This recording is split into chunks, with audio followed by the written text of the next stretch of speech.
Memory is what shapes us.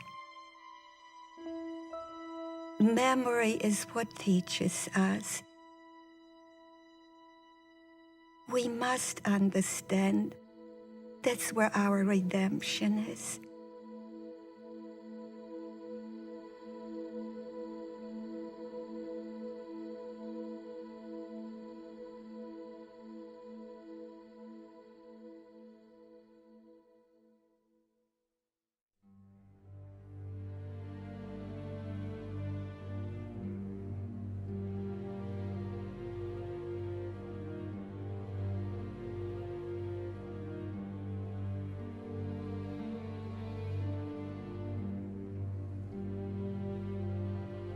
I think the important thing to understand about this cataclysmic event is that it happened in the heart of Europe. Germany was respected around the world for its leading scientists, its physicians, its theologians. It was a very civilized, advanced country. It was a young democracy, but it was a democracy. And yet it descended not only into social collapse, but world war and eventually mass murder. A strong man came to power in Germany whose ideas were that Germany has to create a national community which would include only the Aryan race, which he considered superior, and all the people who did not belong to the Aryan race could be eliminated. With planning and propaganda, he was able to convince most of the German people to go along with him. Insensitive to what happened to the Jews who had basically been their former neighbors.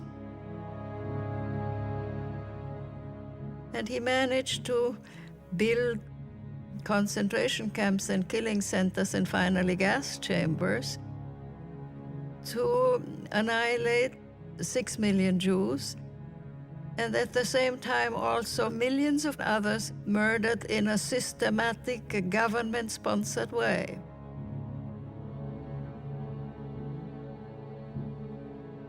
And it's made up of so many people who participated in different ways, who made it possible. People who follow orders without question. Bystanders who watch and do nothing.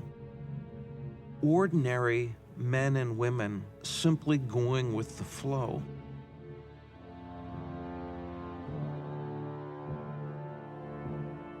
The events and the results of the Holocaust were so devastating.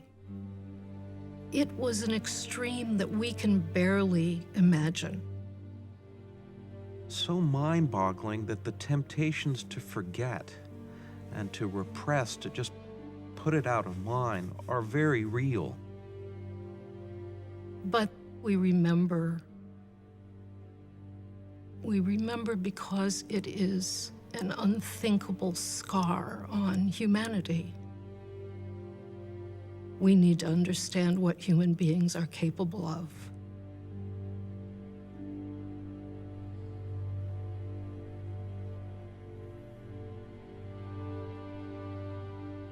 We gather today to mourn the loss of so many lives and celebrate those who saved them, honor those who survived, and contemplate the obligations of the living. Days of Remembrance is our nation's annual commemoration of the Holocaust. This time that was both a blight on the history of humanity, but also a shining moment for the people who were brave enough to put an end to it.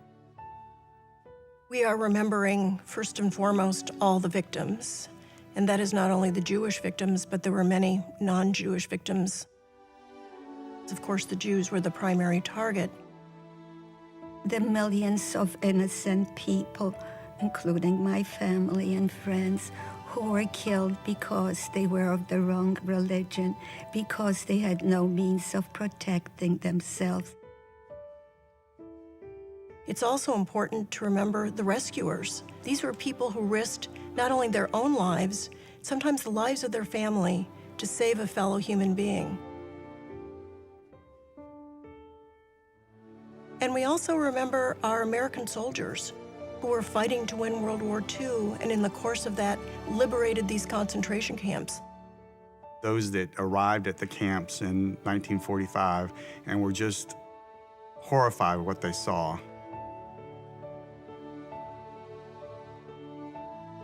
That was a huge task for the American soldiers to help bring humanity back to these people who had been dehumanized for years, to give them medical care. Looking back allows us to understand how important it is for us to serve in a country where we have the strength and the might and the will to defend those that are defenseless. So Days of Remembrance is an opportunity for us to remember the suffering that was and the efforts that were made to put an end to such suffering. And it's a call to conscience today in our world to make sure that we aren't the silent ones standing by, contributing to the suffering of others. In 1945, at the end of the war, I would have thought that there would never be another Holocaust, that the world was so shocked by what had happened, that the world would not permit that. And yet you see what happened in Bosnia, what happened in Rwanda, what happened in Darfur. So there's still millions of people being persecuted because of their ethnicity. It's really a moral challenge to us to do more in our own lives when we confront injustice or hatred or genocide.